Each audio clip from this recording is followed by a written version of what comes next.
Hundreds of pro- and anti-immigration demonstrators have faced off in Glasgow in rival protests over asylum policy. Each side was kept apart by significant police presence as tensions rose. It wasn't just another winter in Britain. It was a winter where over 8.9 million households were forced to choose between heating their homes or putting food on the table. And people had finally had enough. The protest started like a SPAC, small, concentrated outburst of frustration. But by December 2025, they had erupted into something far bigger. Over 100,000 people in 15 cities. Marches in London, Manchester, Leeds, Birmingham, Newcastle, with tensions rising across the UK and thousands taking to the streets of London right now. It's more important than ever to see the full picture. If you want to stay updated on the situation as it unfolds, make sure to hit that subscribe button and turn on notifications. I'm covering the angles the mainstream media might miss, like this video if you believe in unfiltered reporting. Not just noise, not just crowds. This was a revolt. Fuel poverty had stopped being a statistic and turned into a public crisis, loud, visible, and impossible to spin away. With energy bills over 40% higher than before 2021 and wages barely budging, millions found themselves unable to keep the heating on. And while the government scrambled to explain, redirect, and reassure, people were marching through frozen streets, holding signs that said it all, heat or eat. This wasn't just a campaign. It was a message written across the country in cold air and kitchen cupboards left bare. These weren't dramatic explosions of anger. No smashed windows. No fiery one-day headlines. What made this different, what made this powerful, was the endurance. This was protest redefined. It didn't burn out, it settled in. It didn't escalate, it persisted. At first, the government underestimated it. Another winter protest. Some union noise, maybe a photo op or two. But the marches kept happening. Candlelight vigils in freezing parks. Regional rallies in cities that didn't usually see this level of action. Elderly pensioners bundled in scarves on the front lines. It was quiet fury with staying power. And the longer it lasted, the more obvious it became that this wasn't going away. When the protest began, the demands were sharp and focused. Lower energy bills, restore winter fuel payments, support for vulnerable households. And eventually, the government cracked, at least partially. Chancellor Rachel Reeves reversed course and reinstated winter fuel payments for pensioners. A win, right? But the crowds didn't go home. Because this was no longer just about one benefit or one bad policy. The government's reactive response had exposed a deeper issue, credibility. People had lost faith in the system's ability to see what was coming and to care. The protesters knew that a one-off policy reversal was a bandage on a bullet wound. What they were demanding now wasn't just relief. It was competence. I know things feel really heavy in the UK right now. There's a lot of division and noise on the streets, but I want this channel to be a place where we can come together. If you want to be part of a supportive community, please subscribe. And like this video to show some love to everyone feeling anxious about the state of things right now. Stay safe out there, everyone. Long-term solutions. Trust. And that's what made this movement different. It didn't burn fast and fizzle out. It settled into the daily rhythm of society. It became part of the winter narrative. The heat or eat protests weren't treated like a passing crisis. They embedded themselves into the national routine, forcing the government to constantly respond, recalibrate, and explain, over and over again. While many protest movements rely on visibility, confrontation, and spectacle, this one worked because of its calculation, its persistence. It was a slow boil, not a flash fire, and that endurance changed the game. Because what happens when people stop expecting quick fixes and start demanding structural reform? What happens when public pressure refuses to be timed out? The answer played out in real time. The longer the protest went on, the more they shaped policy timelines. The usual strategy, wait it out, hope it fades, didn't work. Politicians who banked on temporary outrage were forced to reckon with a protest culture that had evolved. These weren't one-off marches. This was an organized, methodical pressure campaign rooted in economic pain that couldn't be ignored or managed away. Union involvement added muscle. Regional coordination brought scale. And the messaging? Unbeatable. The phrase heat or eat cut through political noise and landed straight in the gut. It wasn't about ideology. It was survival. That binary turned a complex, bureaucratic issue into something morally unignorable. It didn't matter where you stood politically. No one could pretend this wasn't a real national problem. And still, the government moved slowly. Each delayed response, each half measure, only reinforced a central complaint, that those in charge didn't understand the urgency, that they were reacting, not anticipating. And that fundamental gap between lived experience and political action is what made trust erode at a deeper level. Even with policy reversals on the table, public confidence didn't rebound, because it wasn't just about fixing what was broken, it was about asking why it broke in the first place, and who was watching when it did. The movement shifted expectations. People stopped hoping for quick patches and started demanding real change, long-term affordability, structural reforms, transparency. A reactive government suddenly looked outdated. Protesters weren't asking for outrage. They were asking for foresight, and the endurance paid off. Political timelines started shifting. Ministers who had once downplayed the crisis now scrambled to address it. You've seen the headlines, but the atmosphere down here is completely different. Subscribe so you don't miss the raw footage I'm releasing later this week, and like this video to help push this unfiltered reporting up the algorithm. Not because a single march tipped the scales, but because thousands of people showed up over and over again, refusing to let the crisis fade into the background. This wasn't just a revolt against high bills. It was a revolt against a governance model that treats public outrage like a phase. The movement proved that when the pressure stays on, calm, strategic, unrelenting, it works. It forces governments to confront the fact that economic hardship doesn't disappear after a press release. It festers. It embeds itself into how people see leadership, how they vote, how they believe, or stop believing, in institutions. In the long run, this protest wave will be remembered not for how loud it got, but for how long it lasted. It didn't need confrontation. It didn't need flames. Just pressure, daily, visible, and inescapable. And it revealed something that should scare any reactive government. People are done waiting to be heard. If you've been watching this unfold thinking it's just about gas bills or pension cuts, think again. The Heat or Eat movement marked a turning point, not just in protest tactics, but in how society responds to being ignored. The lesson here is sharp. Delay long enough, and the public stops negotiating. They organize, they endure, and they change the rules of the game. So, what's next? That depends on whether governments take these signals seriously. Because this isn't a one-time protest. It's a preview, a warning that when structural issues are ignored, they don't disappear. They evolve into societal defiance. This winter might have been about energy, but the stakes were always bigger. Trust, responsiveness, leadership that actually sees the road ahead. Thanks for watching. If you followed this story all the way through, drop a comment with your thoughts. Were you surprised by the scale of the protests? What do you think this means for future movements? And don't forget to like, share, and subscribe. We're breaking down the chaos every week, and you won't want to miss what's coming next. Let's keep going, because this story didn't end when the headlines moved on. If anything, that's where it really began. See, the winter protest didn't just rattle a few ministers and spark some emergency meetings.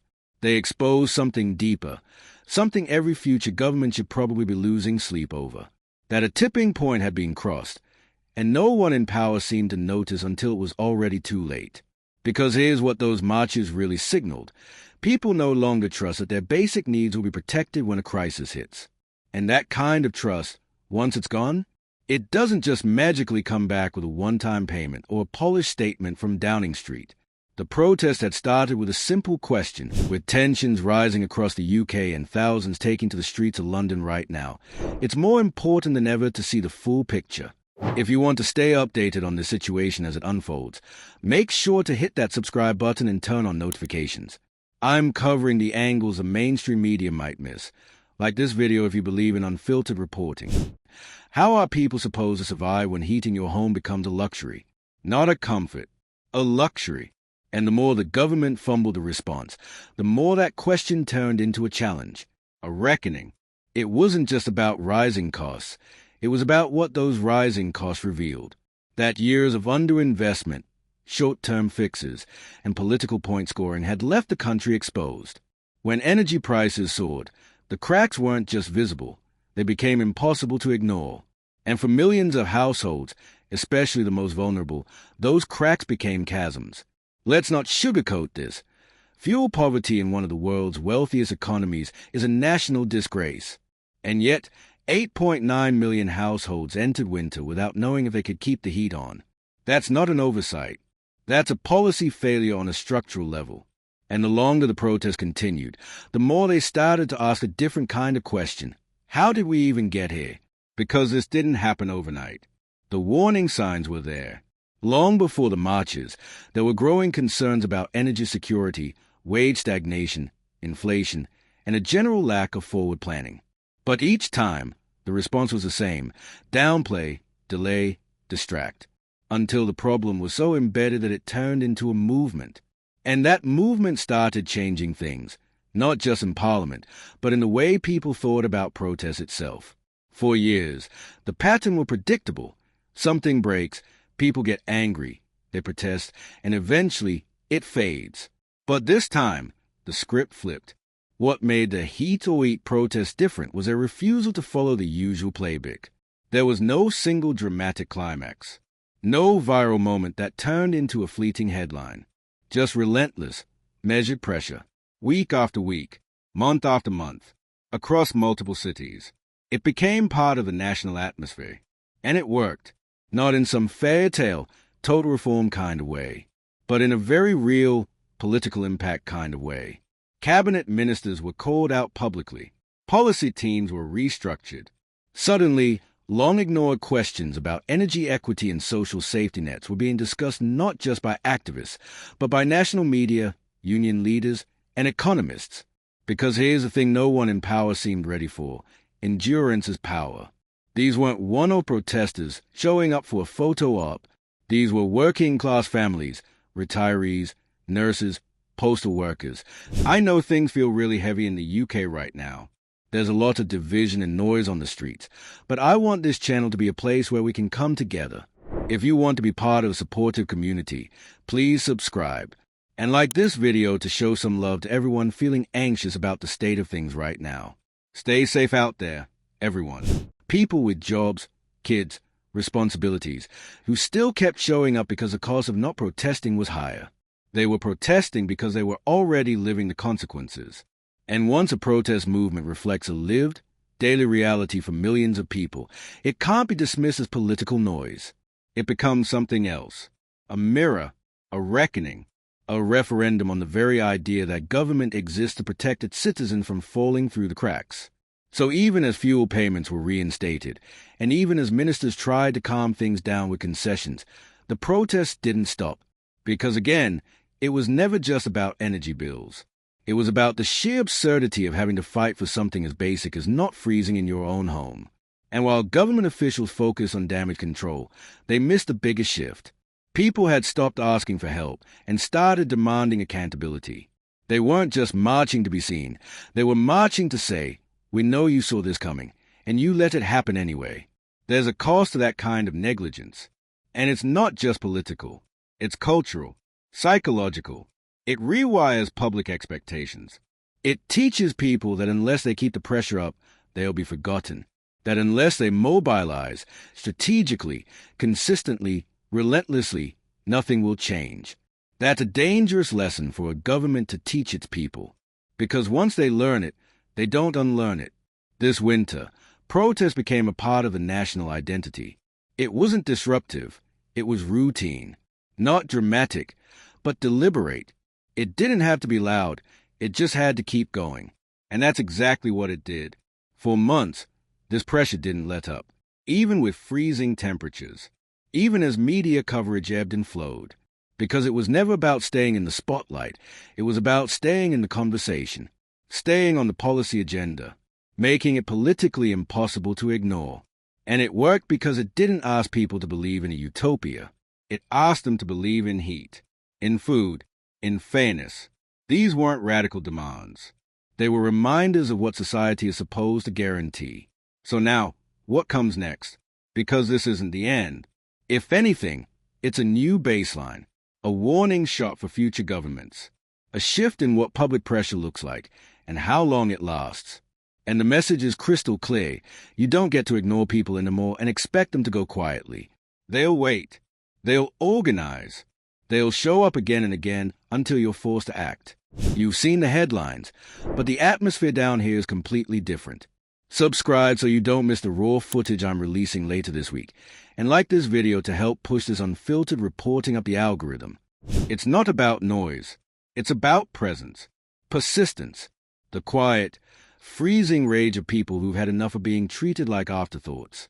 This winter was a test, and not just for policymakers, for the whole country, a test of whose voices count and how far people are willing to go to be heard. And it turns out, pretty far. This wasn't the winter of discontent. This was the winter of recalibration, where citizens stopped trusting promises and started trusting each other, where protests weren't events, they were commitments, where marching wasn't about making a statement. It was about making a difference. Let's stay with it, because this story, this moment, still isn't over. The heat or eat protests didn't just come and go. They stuck. They lingered, like the cold itself, seeping into institutions, shaking the corridors of power, unsettling the politicians who had banked on apathy. And the real kicker? This wasn't just about policy. It was about perception, about trust. And when trust breaks on this scale, it doesn't just bruise a government. It changes the entire political weather. By January, the protests had stopped being framed as a crisis and started being treated as a movement. Think about that. When sustained unrest becomes normalized, that's a clear sign that your citizens don't believe in your ability to lead through a storm. Not anymore. Even the tone changed. These weren't angry rants or outbursts. They were methodical. People were showing up with spreadsheets, with neighborhood heat maps, with statistics to counter every vague promise tossed at them during interviews or press briefings. They were ready, organized, tired of being gaslit about short-term inflationary shocks when they hadn't turned their radiators on in weeks. And that shift, from emotional outrage to coordinated persistence, is what made this different from anything Britain had seen in years. This wasn't a one-day march with clever signs and trending hashtags. It was week after week of strategic escalation. First vigils, then marches, then union-backed rallies, then citywide coordination, all while the temperatures dropped and the pressure rose. And yet, somehow, the government default response was delay. Classic mistake, because what the protests exposed, clearly, loudly, repeatedly, was a government caught flat-footed, one that had spent too long managing headlines and not enough time managing risk. Fuel poverty didn't come out of nowhere. It was predictable, preventable. The cost of living crisis wasn't a freak event. It was a result of a long list of policy choices. And for once, people weren't distracted from that reality. They were angrily focused on it, with tensions rising across the UK and thousands taking to the streets of London right now. It's more important than ever to see the full picture. If you want to stay updated on the situation as it unfolds, make sure to hit that subscribe button and turn on notifications. I'm covering the angles the mainstream media might miss, like this video if you believe in unfiltered reporting. Every delay, every vague press release, every attempt to redirect blame, it just added fuel to the fire. The government was trying to put out a house fire with a teaspoon of water, and the public noticed. Rachel Reeves' reversal on winter fuel payments might have softened the blow for pensioners, but it didn't restore faith. It confirmed the opposite, that the government could act when pressured, but chose not to until the streets were packed. That realization, it broke something fundamental. Because now, people weren't just demanding support. They were demanding accountability. They weren't waiting for leadership. They were replacing it with coordination, grassroots organizing, and public solidarity. And once that switch flips, it's hard to unflip. That's how trust decays. Slowly, then suddenly. And the scariest part, for those in power, is that this model of protest is scalable. It's portable. The infrastructure built during the heat-to-eat movement doesn't just vanish when winter ends. The alliances made between unions, local communities, advocacy groups, they are still intact. Stronger now, hardened by months of being ignored. So next time there's a crisis, and let's be honest, there will be a next time, the public won't start from scratch. They'll be ready. They've learned how to coordinate without waiting for permission, how to build pressure without needing a headline, how to make government inaction politically toxic over time. And maybe most importantly, they've learned that waiting patiently doesn't get results. Persistence does, which means the stakes just got a whole lot higher. The model of reactive governance, wait until it's bad enough, then throw out a policy scrap, just isn't going to hold anymore. You don't get points for fixing what you broke in the first place. You get scrutinized. You get challenged. You get met with a public that knows how long you waited, how much you deflected, and how little you planned. And if you thought the issue was just about energy, think again. Because once people realize the system failed them in one area, especially something as basic as warmth in winter, they start questioning everything else. What other systems are this fragile? What other guarantees are only honored when there's a protest large enough to force them? You don't just lose trust in the department. You lose trust in the idea that someone's looking out for you at all. The ripple effect is real. What happened with heat or eat will influence how voters engage, how unions organize, how future protests are built. It sets a precedent. If you show up and don't go away, change happens. Not all at once, not always enough, but some. That's a powerful motivator. And it's not one the government seems ready to deal with. Because here's the quiet truth that should be ringing alarm bells. This wasn't a movement of radicals. These were not the usual activist circles or anti-establishment collectives. This was mainstream, ordinary people, everyday workers, retirees, single parents, nurses, teachers, people who didn't see themselves as political until politics failed to meet them where they were. The government didn't just lose the confidence of its critics, it lost the confidence of its middle ground. That's harder to rebuild than any budget plan. Because once people stop believing that the system will catch them when they fall, they stop listening to promises. They start looking for exits. And while ministers gave interviews about managing expectations and protecting the economy, protesters were passing out thermoses of tea in the freezing cold, sharing power banks, walking with each other in silence. They weren't there to grandstand. They were there because no one else had shown up for them. And if that doesn't send a chill down your spine, then maybe you've gotten too used to seeing human struggle as a policy problem instead of a moral one. What made this winter so different, so unforgettable, was the scale of quiet desperation turning into collective action. The transformation of frustration into infrastructure. The way endurance became the sharpest weapon. Because it's easy to dismiss a protest you can see coming and going. But what do you do when it doesn't go? When the marches don't stop? When the messaging doesn't fade? When the pain behind the protest becomes a national rhythm? You rethink everything. Or at least, you should. This winter won't just be remembered for its cold. It'll be remembered as the one where the government learned that people have limits. And when those limits are crossed, they don't shout. They stay. They stay in the streets. They stay in the headlines. They stay organized. And most of all, they stay angry until something actually changes. So if you're still here, still watching, then you're part of the audience that refuses to forget. That wants more than spin. That demands leadership worthy of the moment.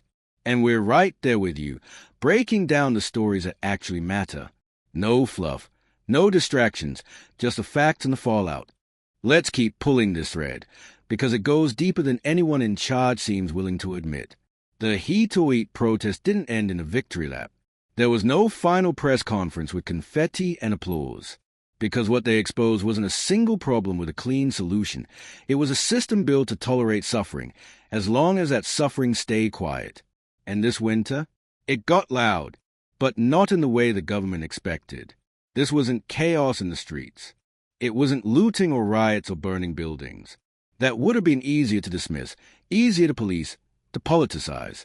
What happened instead was slower, smarter, harder to contain. It was ordinary people making extraordinary decisions, showing up week after week, choosing presence over burnout, choosing community over isolation, choosing to be seen even when the headlines moved on. And let's be clear, they were exhausted. These weren't professional activists with time to kill. These were people using their last bits of energy, literal energy, to march after work, to bring their kids to a freezing rally because the cost of staying silent was higher than the cost of showing up. They were cold, they were tired, and they kept coming back. because they understood something the government didn't. This wasn't temporary. This was structural. And unless someone forced the issue, it would happen again, next winter, and the winter after that, and again, until protest stopped being an act of resistance and became a permanent survival strategy. That's the quiet horror of it all. The slow realization that for some people, basic dignity is now something you have to fight for. That being warm, being fed, being seen by your own government, these are no longer assumptions. They are battlegrounds. And when a government lets it get to that point, when it allows things to deteriorate until survival becomes political, you don't just have a crisis. You have a breach, a break between the governed and the governors, a rupture that no budget line or policy tweak can neatly stitch back together.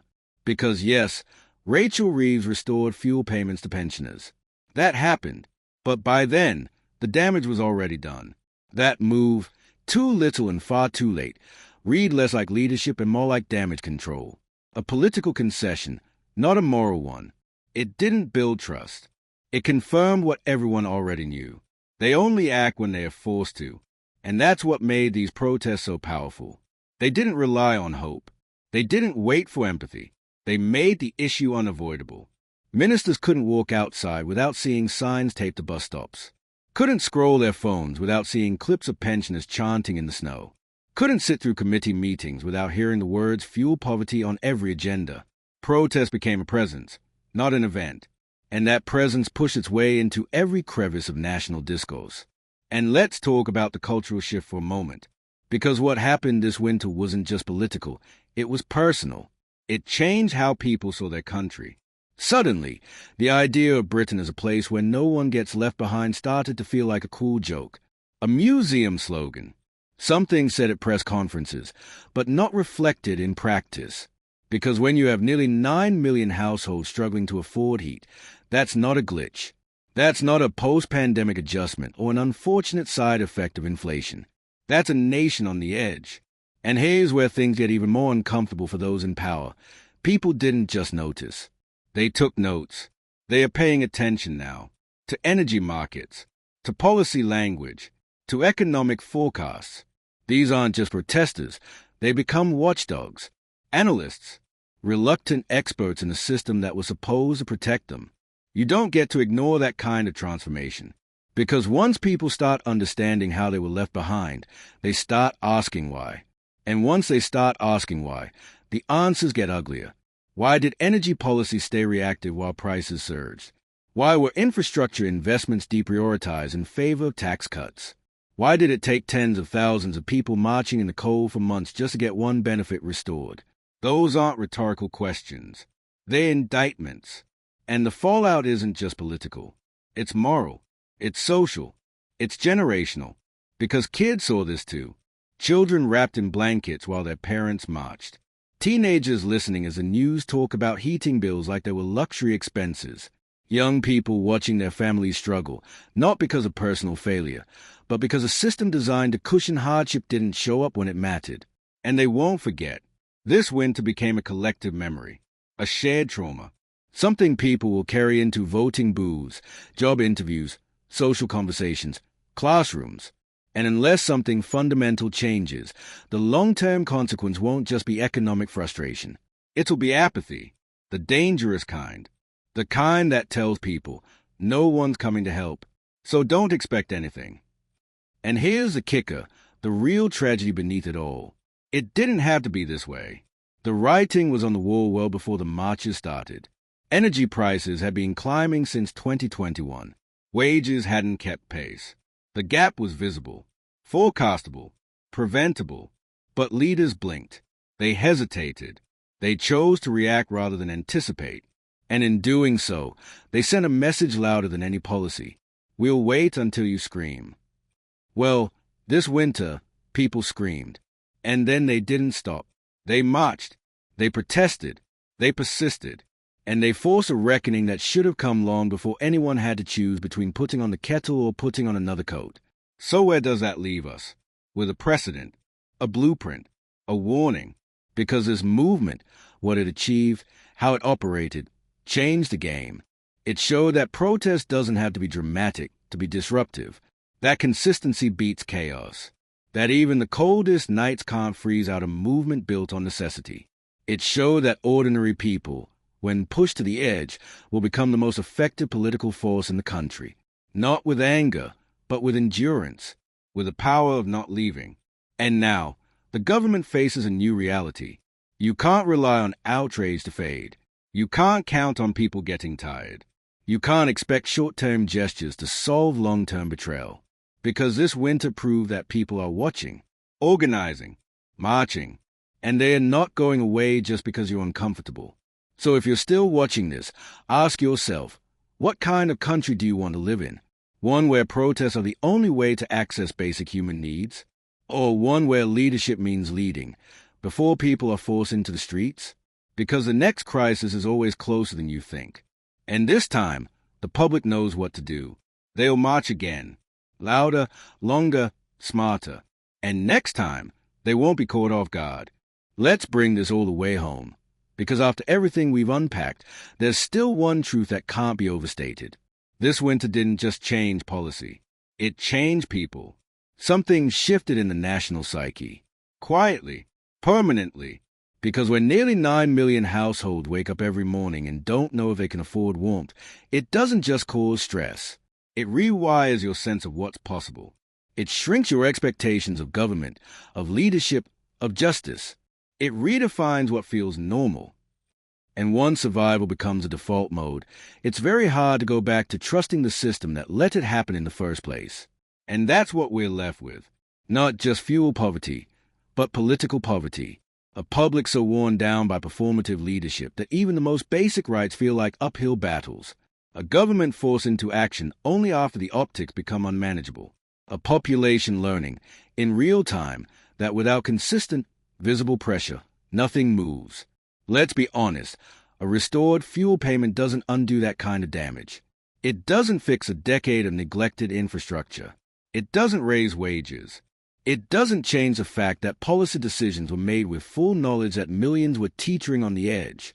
It certainly doesn't rebuild trust. And the people marching, they know that. They are not waiting for parade. They are not calling this a win. They know this is just a beginning, because they've learned that pressure works.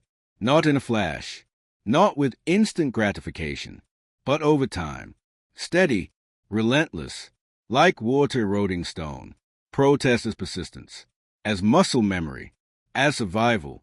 And if you're in power right now, if you're sitting in an office trying to calculate your next move, this should scare you more than any single rally ever could. Because what's happening isn't rage, it's resolve. These aren't people who want to tear the system down. These are people who just want the system to work. And when it doesn't, they now know how to make noise that can't be tuned out. They figured out how to outlast you.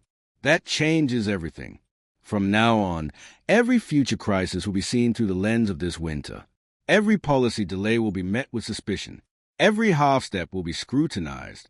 Because the public has been through the cold, literally and figuratively, and they are done with waiting politely for someone to notice. They will notice. They will organize. And if necessary, they will come back. So, what happens next? Well, that's up to leadership. But the playbook has been rewritten. The old assumptions about how long people will stay angry, how easy it is to outlast outrage, those are gone. Now, people know they don't need to scream. They just need to show up. Consistently, calmly, strategically. And that's more powerful than any press cycle. This winter didn't spark a revolution. It sparked a recalibration. A recalculation of what public action can do, of how long people are willing to fight, and of just how fragile political legitimacy really is when tested against the cold, hard reality of everyday life. So, to anyone watching this and thinking it's over, it's not. It's the new normal. And it's not going away. Thanks for being here. Thanks for listening. If you felt this, share it. If you've got thoughts, drop them in the comments. And if you're not already subscribed, now's the time. Because we'll be right here, covering every fallout, every meltdown, every moment they wish you'd forget. But we won't, and neither will you.